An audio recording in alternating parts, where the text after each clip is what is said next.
이번 예풀 뮤직 피아노 듀오의 테마는 투피아노로 듣는 오페라입니다. 기존에 저는 투피아노 연주만 20회 이상을 했었는데 거의 소나타나 소품곡들의 모음곡 위주로 연주를 했었어요. 소품들로 이루어진 곡들도 각각의 제목은 있었지만 저는 더 스토리를 갖는 오페라 작품으로만 해보고 싶었습니다. 오페라 자체가 굉장히 많은 이야기를 담고 있잖아요. 삶과 죽음, 그리고 또 빼놓을 수 없는 사랑 이야기, 그런 스토리가 있는 오페라를 잘 모르는 사람들도 주요 아리아 부분의 음악을 듣고 흥얼거릴 수 있을 만큼 더 친숙하기도 하고 한 번쯤은 들어봤을 멜로디가 나오는 그 오페라가 재미있을 듯 하여서 선곡해 보았습니다. 우선 오페라를 투피아노 곡으로 편곡되어 있는 곡이 있는지가 우선이었어요. 투피아노용으로 작곡해 놓은 곡들이 몇 곡 있기도 해서 고르다 보니 레퍼토리가 어느 정도 나오더라고요. 오페라에서 빼놓을 수 없는 모차르트의 작품들로 시작해서 시대적 순으로 구성해 보았습니다. 그리고 그 중에서 아무래도 피아노 연주이기 때문에 비르투오소적인 요소를 잘 나타낸 작품들을 선곡하게 되었습니다. 그리고 굉장히 다이나믹하고 두 명의 연주자들의 호흡이 중요한 앤더슨의 카르멘 판타지 같은 경우는 편곡 자체도 좋았고 연주자와 청중과의 호흡도 느낄 수 있을 정도로 몰입도가 높은 곡이고 예전부터 꼭 연주해보고 싶었던 곡이었기 때문에 중요한 레퍼토리로 넣었습니다. 메조 김순희 선생님과는 예전에 몇 번 연주를 같이 하면서 친분을 쌓게 되었습니다. 일적으로 만나게 되었지만 진솔한 얘기가 통하는 사이로 더 가까워진 것 같아요. 까르멘 갈라 콘서트도 몇 번 해보면서 자기 관리도 잘 하시면서 학구적이시고 또 열심히 하시는 모습이 호감이 갔던 것 같아요. 권기진 선생님과는 사실 오래전 8년 전쯤 같이 연주를 한 적이 있었는데 그때 권 선생님이 너무 인품이 좋으신 인상을 받았었어요. 그 후로 권 선생님께서 캐나다로 이민을 가시고는 가끔 SNS를 통해서 연락을 주고받았는데요. 그러다가 작년에 한국으로 아예 돌아오시면서 만나 뵙고 더 가까워졌습니다. 저는 사실 예전부터 잘 맞는 듀오 파트너가 있으면 좋겠다라고 늘 생각은 해오고 있었는데요. 권 선생님을 만나고 나서 너무 같이 해보고 싶은 마음이 들었어요. 그래서 듀오 연주를 같이 하자고 부탁드렸는데 흔쾌히 함께 해주시겠다고 하셔서 너무 감사했어요.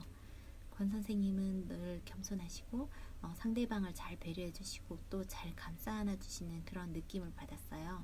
그래서 저랑도 성향이 많이 맞고 비슷하겠구나 싶어서 더 가까워지고 선생님이 좋아졌지요. 역시나 권 선생님도 연주 경력과 반주 경력도 많으시고 하셔서 서로 들으며 맞춰주고 배려해줘야 하는 투피아노에서 처음 연습할 때부터 너무 호흡도 잘 맞고 좋았습니다. 음악 코치나 피아노 연주와의 음악적 깊이에 대해 얘기하자면 너무나 광범위하지만 간략하게만 얘기를 해보자면 음악 코치나 오페라 코치는 아무래도 성악음악의 반주에서 접근하고 또 전체적인 오페라 음악인 오케스트라의 음색에 맞는 표현을 해야 하는데요. 성악가들의 연기와 노래가 보다 더 잘 표현되게 유도하며 이끌어주고 받쳐주는 음악적인 역할을 감당하는 것이 코치의 역할입니다. 그만큼 오페라 연주에도 음악적으로 중요한 역할을 감당하는 반주자이지만 절대로 드러나지는 않지요. 저를 지도해 주신 오페라 코치 선생님께서 해주신 이야기가 생각나는데요. 연주에서 반주자가 보이는 경우가 언제인지 아느냐? 그건 반주자가 미스터치 했을 때다 라고 하셨어요. 정말 그런 것 같아요. 보여지지 않는 곳에서 많은 일을 하고 있는 역할이 음악 코치라면 피아노 연주는 주인공이 피아노라는 악기이기 때문에 피아노 연주자가 드러나는 것이 그 차이인 것 같아요. 그리고 모든 연주가 당연히 그러야겠지만 독주 악기이기 때문에 전달력에 있어서 더욱 완벽하고 섬세하고 선명하게 노래해야 하고 정확하게 전달이 되어야 하는 것 같아요. 음악 코치는 우선 솔리스트 성악가들의 연주를 함께 만들어 관객에게 전달하는 느낌이라면 피아노 솔로 연주는 연주자와 관객이 1대1로 직접 밀접하게 대화하는 느낌이랄까요? 거기다 투피아노는 두 대의 그런 솔로 연주자들이 하나의 음악을 만들어가는 과정이기 때문에 둘의 호흡과 음악이 굉장히 중요하고 상대방의 숨소리도 중요합니다. 온몸의 감각으로 서로를 느끼면서 또 자유롭고 또 함께 가야 하는 합체의 밸런스가 깨어지면 안 되는 연주가 듀오인 것 같아요. 사실 곡 선정은 예전부터 꼭 오페라의 주제를 갖는 피아노 곡들로 연주를 해보고 싶었기 때문에 생각해둔 곡들이 몇 곡씩 있었고, 편곡도 아예 투피아노용으로 나와 있는 곡들이 여러 곡 있었기 때문에 그렇게 어렵지는 않았던 것 같아요. 따로 편곡한 곡은 없지만 특별 출연으로 메조 김순희 선생님이 이번에 연주해 주시는 까르멘의 하바네라나 집시의 노래는 오페라 스코어에서 약간의 살붙임과 편곡을 해서 보통 한 대의 피아노로 연주하던 노래를 두 대의 피아노로 더욱 풍성하게 반주를 만들어서 노래를 들려드릴 거예요. 그리고 준비하고 있는 앵콜곡은 기존의 악보집으로 나오거나 한 악보가 아니라 제가 한 13년 전에 미국에 갔을 때 미국 교회 할머니 반주자님께서 주신 악보인데요.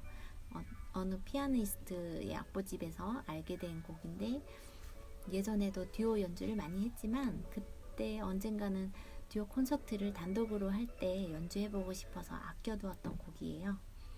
들으면 너무 잘 아는 성악곡인데 멋지게 편곡이 되어 있어서 앵콜 때 연주하면 참 좋을 것 같다라고 생각을 했었거든요. 그리고 다행히 피아노 연주이다 보니 두 연주자만 모여서 연습하는 것이라 말은 많이 하지 않아도 음악적인 의견을 주고받는 정도라 크게 어려움은 없었던 것 같아요. 물론 코로나로 인해 연주자들의 공연 기회도 줄어들고 연주회를 여는 여건도 녹록지 않은 것은 사실이에요.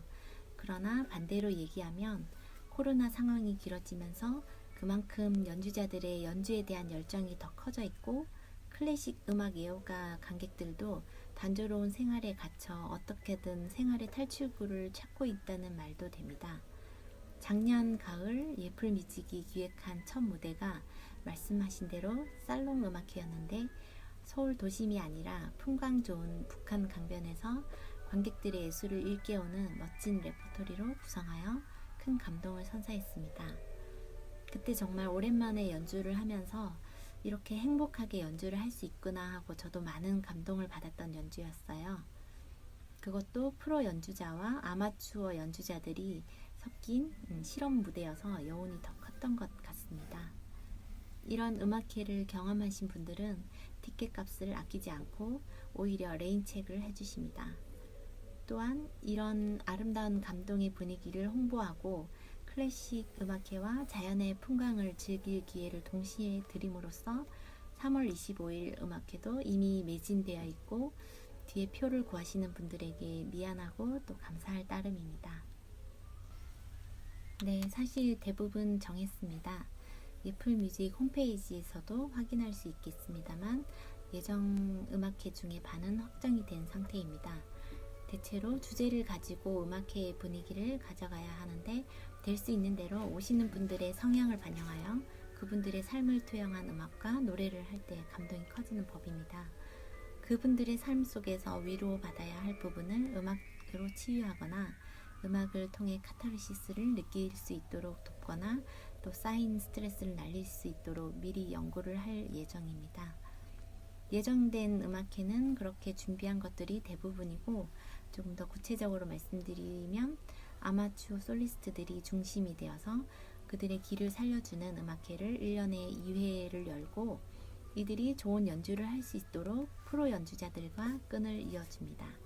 또한 기업의 상품을 주제로 한 연주회도 예정되어 있고요. 동호회 모임을 위한 연주회 등 또 부족하지만 기획력을 발휘하여 클래식 음악이 주는 감동을 트롯 열풍 못지않게 대중들에게 선사할 것입니다. 네, 예플뮤직은 첫 번째로 접근성이 좋은 도심 연주도 피할 수는 없지만 되도록이면 풍광이 좋은 곳에서 울림이 좋은 공간을 물색하여 음악회를 오가며 음악회를 이야기할 수 있는 이야기거리가 많은 음악회를 기획하고, 두 번째로 국내 최정상급 연주자들 풀을 당연히 활용하겠지만 그보다 최정상급 실력을 겸비한 연주자들 가운데 숨은 진주를 발굴하여 연주 기회를 부여하고 유명 음악인의 잔치가 아니라 실력으로 최고의 연주에 방점을 둔 공연에 주안점을 두는 기획을 합니다. 세 번째, 클래식 음악은 프로 연주자들만의 전유물이 아니므로 클래식 음악을 사랑하는 아마추어 애호가들이 프로 연주자들의 지도를 받으며 자신의 숨은 길을 뽐낼 수 있도록 돕고, 때론 컴피티션을 구성한 이벤트를 통해 즐거움을 만드는 기획을 한다는 것이 애플뮤직의 방향이라고 하겠습니다.